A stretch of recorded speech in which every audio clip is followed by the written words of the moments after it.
Hey guys, welcome back. So over the weekend, there was a really great discussion that I want to bring to your attention about all things COVID policy, vaccinations, and the major health issues that we should be addressing here in the US and beyond. It was an interview by Ben Shapiro and Bill Maher. As many of you know, Bill Maher, who's a left-leaning political commentator, he's been on air for the better part of 20 years. He's been pretty outspoken, especially recently and for the better part of a year now, talking about how Americans really should be addressing their overweightness and their obesity if they want to prevent hospitals from being overfilled and people from getting severely ill and even dying from a respiratory virus that statistically has been shown, independent of other factors, to impact disproportionately people who are overweight, obese, and have metabolic disease. Okay, so he's been very outspoken about that. And what makes his perspective a little bit different from other people who have his same sort of left-leaning viewpoints is he is not advocating for perpetual masking, perpetual lockdowns, and big government intervention. Now, so that's why it's great to have a conversation with someone who has different perspectives, who's interviewed by more of a conservative right-leaning, obviously Ben Shapiro, very conservative right-leaning. He's an Orthodox Jew. He's been very hawkish about all things COVID over the past 2 years. So it's great to hear their different vantage points, where they agree, where they disagree. And as the conversation went on, they agreed to disagree. And it was still civil. It was cordial. And I think this is sort of what's lacking within our own families, within our own friends, is we can't talk about anything without someone getting triggered and shutting the conversation down and calling other people racist or white supremacist or homophobic or all of these sort of slanderous terms. We should be able to agree to disagree. Now, I think this conversation is important, number one, because many of the people that consume content from the legacy media, they have a really sort of clouded perspective about the statistics. They claim to follow the science, yet when they are surveyed by Axios or New York Times, particularly people who vote and identify as a registered Democrat, they have this perception that the death rate from COVID-19 is like 50 or 60%. They believe that if they contract this respiratory virus, which, by the way, has, per all available statistics, an all-age infectious fatality ratio of 0.61%. So that means there's 0.6% chance that you will die. This is all ages, by the way. Now, it's further even lower if you're under the age of 65, because as Bill Maher talks about, and I'll play this clip very soon. Again, this is an interview. I will link it below. I think it's great to hear from people who have different perspectives from you. It causes you to learn more and understand the vantage points. And so again, Bill lays it out very eloquently, and you can go to the CDC and check out these statistics. More than 80% of the deaths from COVID-19 over the past 2 years occurred in individuals over the age of 65. Now, that doesn't mean that we should let it rip and let fend for yourself if you're over the age of 65. That's not what it means. It means that we shouldn't harm children while we protect the vulnerable, the elderly. So Bill makes that very clear. And then he says this about the medical system with regards to immunizations and the statistics about what we know about who is actually dying and the vaccine efficacy. So here's Bill. We know who gets this and dies from this. Who gets it? Everybody. Everybody gets it, including if you've had the vaccine, which they were wrong about. Okay, they weren't trying to be wrong about it, but, my overarching opinion was modern medicine, it's wonderful, but you're wrong about a lot. Stop being arrogant. Don't look at me like we've got the white coat on and the stethoscope around our neck. Just do whatever we say, because when have we ever been wrong? My answer, a lot. You've been wrong about a lot. Not because you're corrupt, although sometimes there's that too. But you've just been wrong about a lot, including a lot about this disease. So we know who gets it. Okay, 75% of the people who died over 65. Now that's sad. Death is always sad. I'm against death. I don't care who knows it. So Bill makes some excellent points right there. And it's worth noting that if I were to have said those very things about 4 or 5 months ago, YouTube would have deleted this video and probably my entire platform. But now it's sort of common knowledge that these breakthrough cases are not incredibly rare. In fact, just yesterday, former President Barack Obama tested positive for COVID-19.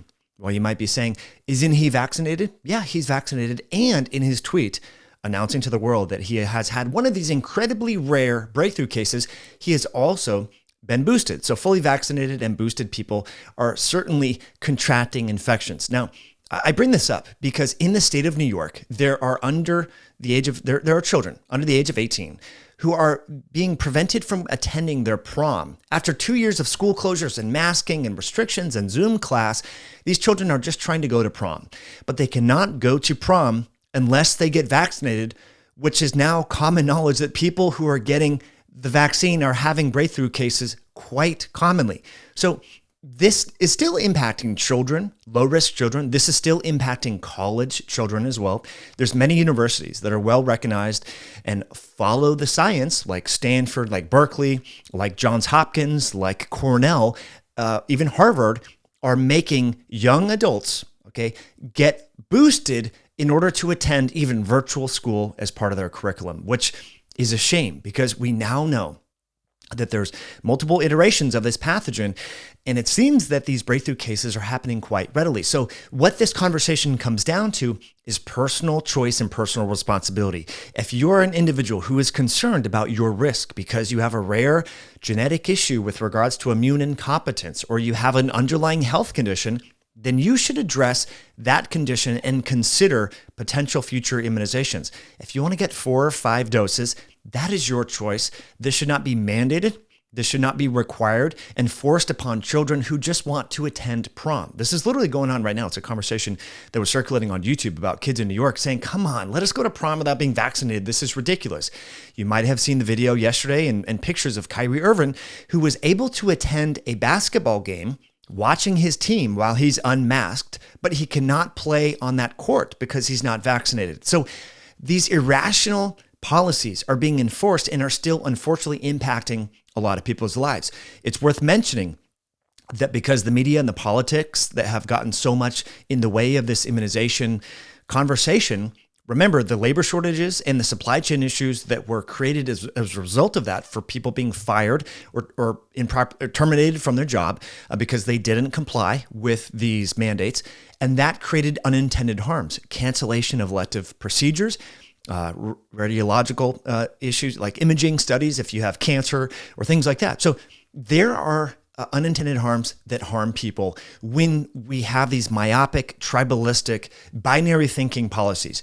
So I think it's good that we talk about this. Now, to get to the second part of what Bill was mentioning there is the medical community. And I'm just not just blaming the medical community.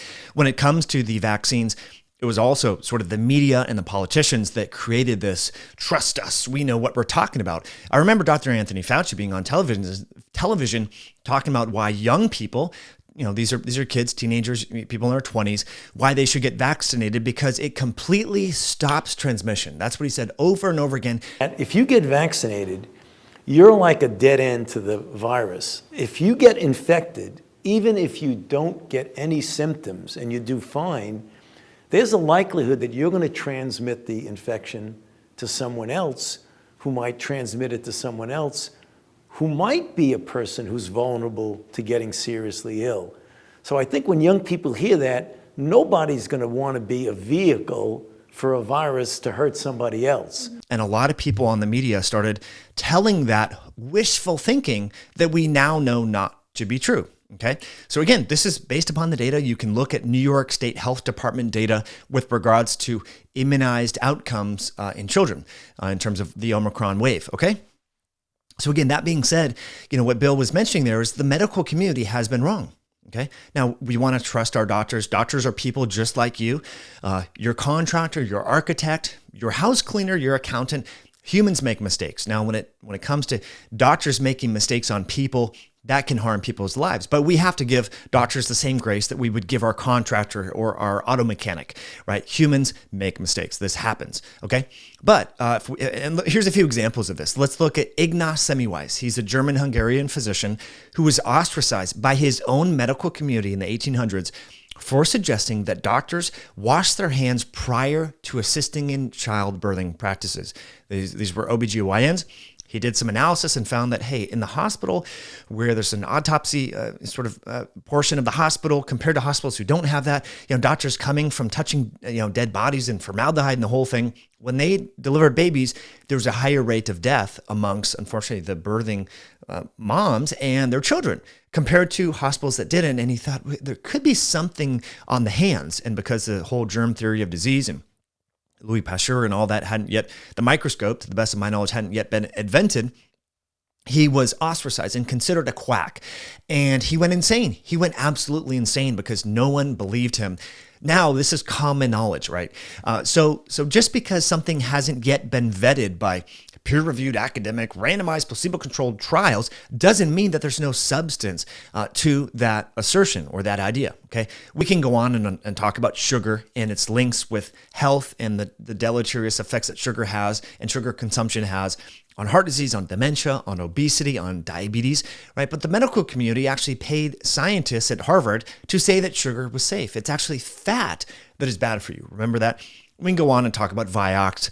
We can go on and talk about all sorts of teratogenic compounds that were deemed to be safe, but when given, they had birth defects. Modaxonil and some other things come to mind. And we could talk about lipids, right? It was well recognized, and sort of common knowledge that LDL cholesterol is the sine qua non of heart disease. And remember all the lipid-lowering push. We saw statin and lovastatin commercials, on and on and on. Well, it turns out that, maybe lowering LDL cholesterol improves outcomes in some people, but not all. It was really, middle-aged, high-risk men, people like myself, who's 39 years old. And if I also have other sequelae that are linked with atherosclerosis and the process whereby my arteries are narrowing and linking to congestive heart failure. But in women, there wasn't this association with increased LDL cholesterol and heart disease. And in fact, over the age of 65, higher LDL cholesterol is inversely correlated with poor outcomes and is linked with more neurologic protection. So high LDL cholesterol is more protective, neurologically speaking, in people over the age of 65. So there's all these nuances in gray area, right? So again, Bill makes some excellent points. The medical community has been and can be wrong, okay? Now, he goes on to talk about obesity. Now, I think this is important that we sort of address this. But first, my friends, I just want to welcome you all back. Thank you for being here. Thank you for watching. If you enjoy this content, please hit that like button, leave a comment below. Also, what I'm going to do is link the full interview. It's part of Ben Shapiro's platform. Okay, so definitely check that out. I'll link it below. Irrespective of where you sit on the political spectrum, I think we should be allowed to hear from people who have different perspectives than us. I think that's really important. I listen to Democrats. I listen to conservatives. I listen to liberals and Republicans. I mean, we should be able to hear the different what people are saying. We want to learn their vantage point. And I think this is important because just this morning, today's the 14th of March, there's been a reversal of the face mask mandate amongst children in the schools here in Washington State. Yet I'm seeing, I may show this picture on the video, I may not.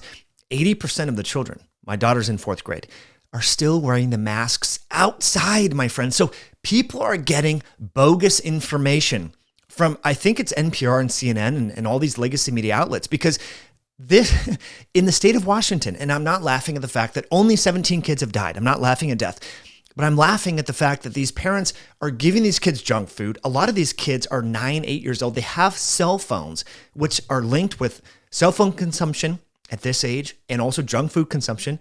Surprise, surprise, has consequences. But these parents don't seem to care about that. They care more about a respiratory virus that their kid is 50% chance has already had and contracted and did just fine. Most of these kids are vaccinated, but they're still making them wear the masks.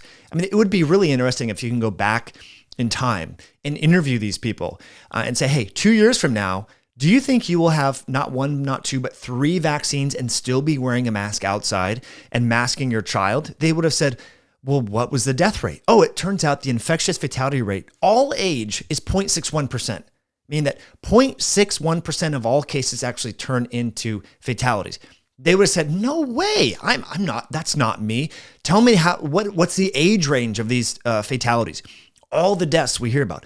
Well, as you heard from Bill, and as I've shared with you before, more than 80% of the deaths in the U.S. occurred in individuals over the age of 65. Most of these people would say, there's no way that I'm going to wear a mask outside. And oh, come on, I'm not going to make my kid wear a mask. What percentage of all the cases, turned into fatalities in children? Oh, it's less than 1%. Oh, I'm not going to make my kid wear a mask, they might have said. Well, guess what? Here they are. So this is why we need to have these conversations, because people are still brainwashed. It's crazy. So here's Bill talking about obesity. And I think this is really important and something that we should be addressing. And of course, 78% of the people who died or are hospitalized were obese. And that's another one that's not not a popular opinion to talk about, but I feel like I have to because it's such a salient fact in this. If you just said to somebody, okay, there's an X factor in this, of 78% of the people who get it, this X factor accounts for 78% who die or go to the hospital. Wouldn't you be a little curious? If you were a news organization, wouldn't you be talking about that fact all the time? And yet we're at such a crazy place with obesity. It is the ultimate third rail in discourse. I'm talking about everything you could possibly talk about. That is the ultimate third rail. You just do not talk about it. And of course, we need to talk about it. That's the real epidemic. He makes some excellent points here. I mean, my gosh, this was my critique from day one. Why have we ignored the very obvious fact here? And I'm going to throw up some studies on the screen. I'm not going to read them to you verbatim, but obesity and overweight is independently correlated with death, with hospitalization, and severe disease. Okay, now, when you say that, what people hear is you want obese people to die. That's not what we're saying. What we are saying here is we cannot ignore the very obvious root cause reason why people have gotten severely ill and clogged up the hospitals. We can no longer ignore that because guess what? Obesity and overweight is modifiable with nutrition, exercise, mindset, and lifestyle change. Yes, let me say that again. Obesity is not fatalistic. It's not like you're going to be obese because you've been obese before. You can lose the weight, my friends. You have it within you to lose the weight. People do it all the time. I've seen it on a ketogenic diet. People lose hundreds of pounds on diet and exercise. There's been various actors, movie stars, politicians. A lot of people have lost weight, and there's 1,000,001 ways to go about it. Well, we can all agree to disagree that there's some basic principles. You have to exercise.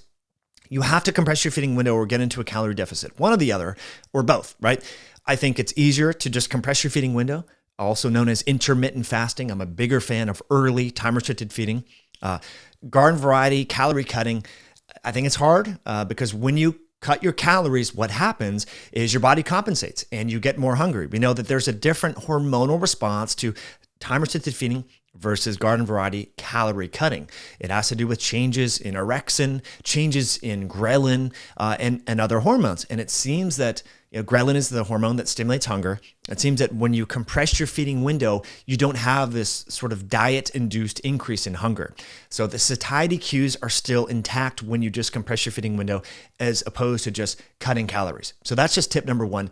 You have to exercise. When you exercise, you feel better, right? You start to make better choices because people who exercise, you're not going to go smoke the cigarettes, or you want to go to bed early so you can recover because you have sore muscles, right? You're accountable. You're going to have friends at the gym, or you're going to make friends at the gym. So there's so many benefits to exercise and pairing exercise with either fasting or calorie restriction to lose body composition. And then, of course, making your foods from scratch, from whole, real foods. We should be focusing on this. So when we talk about obesity, we're not saying, oh, we want overweight people to die. We're not saying that at all. We're saying, number one, that we shouldn't create policies that have unintended harms that make people more obese and therefore more vulnerable to the very virus that we're trying to protect them from. That was dumb idea number one. I sound like a broken drum. I've talked about this a lot. Closing the gyms, closing parks, scaring people out of walking outside and breathing fresh air and walking their dog, tricking people into believing that is somehow dangerous and they're going to contract a respiratory virus by doing that was just bad. Closing the schools, terrible policy. Canceling sports was just completely dumb. That should have been encouraged. Okay, so the point is, not only are we missing or ignoring the underlying root cause here. No media outlet. I mean, I should take that back. CNN literally like 2 weeks ago, or I think it was in January, just started talking about obesity in terms of its risk factors. We know the country of El Salvador has done a massive campaign to help people become more metabolically healthy. But here in America, we haven't done anything. And our health institutions, up until last Wednesday, was the very first time the CDC had actually addressed obesity. I'll throw up that screenshot here. You can see this. And they talk about exercise insufficiency. People who don't regularly exercise and are physically unfit are more likely to get severely ill. Now, 3 studies that I just want to bring to your attention. Okay, this was, again, independent associations. I feel like this is we're beating a dead horse here, but you need to know this stuff because people say, oh yeah, well 70, 80% of people who get severely ill or obese, well, that's the same proportion of obesity and overweight in the general population. So it's not really linked. No. Look, you need to understand how statistics and data analysis works. These are independent associations. When you look at the demographics and the anthropometrics of the individuals who are hospitalized, there's independent associations and increased relative risk and odds associated with landing in the hospital, getting severely ill and dying if you're overweight or obese compared to lean controls. This was first widely sort of shared by a study that happened to go sort of viral, Annals of Internal Medicine in 2020. It was May of 2020. You can see these risk ratios and adjusted odds ratios. There was this study here in the Journal of Clinical Medicine, Obesity, Inflammation, and Mortality in COVID-19, an observational study from the Public Healthcare System of New York City. Again, independent associations. Okay, we're not saying that obese, overweight people should be left to die. That's not what we're saying. We are saying that, hey, there is this connection. We can't ignore it. We should shift our focus. If we're serious about preventing hospitals from being overfilled, we should address the factor that predisposes individuals to severe disease. I just want to make that clear because literally just today I got a bunch of hateful direct messages on Instagram after sharing a little bit about this from people saying, oh, you just want overweight people to die. That's not what I'm saying. I'm saying we shouldn't make people more overweight as a result or a consequence of our own interventions, and we should be addressing the reasons and helping these people lose the weight, okay? Now, unfortunately, this too, surprise, surprise, has become politically charged, and it's politically incorrect to talk or suggest that someone loses weight. And so Ben Shapiro and Bill Maher talk about why that is. I think this is important. We want to focus on agency, having the ability to control. You are the producer, the director of your life. If you don't like your situation, change it. Okay, so here's Bill and Ben talking about that. The real epidemic is obesity, and that we don't talk about. I mean, I wonder why you think that is, just out of curiosity, why you think that everybody's scared to talk about it. I mean, I have a theory, but I want to hear yours. Let's hear yours first. Okay, sure. So, I mean, my basic theory is that as a society, we've really cracked down very hard on the idea that people have any sort of control over their lives. And whenever you imply that somebody has control over their life and they have a problem and that maybe they can avoid that problem, they get very, very angry at you. And obesity is a great example of this because the vast majority of people who are obese are people who probably should be eating less and creating caloric deficit. You silver-tongued it beautifully, Ben. I was just going to say they love to stuff their face, but it's really the same idea, isn't it? So there's a few things to talk about there, and obviously you can agree to disagree with what they said. I think it's just important to understand, and they go on and talk about why it is that other examples of this where people have lost weight and the media sort of there's all this backlash and saying, oh, well, that's racist that you're promoting weight loss and oh my gosh, you're white privileged or it's, all this stuff, right? We should applaud people for improving their health, right? I mean, we just should. Now, there is this phenomenon, if you know about the crab in a bucket. So crabs can escape a crab trap, but what happens is when the crab is about to get out of the crab trap, other crabs will come and tear it apart and kill that crab. So there are people, misery loves company. They want to bring others down. And so if you're physically fit, if you exercise, if you eat real food, if you aren't obese or overweight, there's other people who will vilify you and say, well, you're white privileged or you're an elitist or you're not one of us or you must be special or this. No, it's called dedication. It's called work. I've been overweight before. You know what I did? I changed my mindset. I changed my image. I changed my life. And we all should be doing that. Now, there's a lot of things around us, like becoming overweight is, unfortunately, especially amongst children, it's never been easier to be overweight now because there's hyper-palatable junk food all around us. There's messaging suggesting that we should be eating this food. Unfortunately, and this is why we don't have massive birthday cakes and reward my child with food. Okay, society, we have conditioned people. Anytime you do something good, you should reward yourself with food. We have birthdays, a bunch of sugar and cake. Okay, we have Halloween. We have Thanksgiving, right? Massive amounts of food. We have New Year's. We have Christmas. We have Valentine's Day. We have all of these, St. Patrick's Day, all of these celebrations that are centered around food. We reward our children with food. oh, honey, you did great at baseball practice. Here, let's go to McDonald's and you can get whatever you want to eat, including the Happy Meal and the extra large, milkshake, right? So we need to unlearn a lot of that. And so it's not good to reward your kids or yourself with food. If you did something good, go get a massage or go watch a movie or something like that. But rewarding yourself with food is not good. So we need to change a lot of things in our culture. And we can no longer have this mindset, well, we ate this as kids, so we can therefore feed it to our kids. No. We know better now, my friends. I hear a lot of parents who have overweight kids who say, well, we ate corn dogs and popsicles and cotton candy as kids, so I want my kid to have fun as well. We need to understand this notion of recidivism, obesity. Once you gain the weight, you become overweight, you get out of shape. It's like a snowball rolling downhill. It only gets more and more momentum. We need to slow that down. And the more momentum it gets, the harder it is to push the snowball back up the hill, my friends. So start now, start today. You can be fit and overweight. I mean, that's a good thing that I want to finish up on here. Just because you're overweight or obese doesn't mean you're doomed. There are people, I see a lot of people that I've worked out with over the years who are overweight, who have fat in regions of their body that they probably shouldn't, but because they're physically fit, they've negated some of the increased risk, particularly for COVID. So don't think that you're a sitting duck, especially if you're out there being active, you're trying to be physically fit, improve your fitness and your muscle strength and all that. I think that's something that we got to remember. So anyway, after listening to this podcast that I'll link below, again, let me know what you think about this. If you enjoyed this video, thanks for hitting that like button. Thanks for sharing this with friends and family.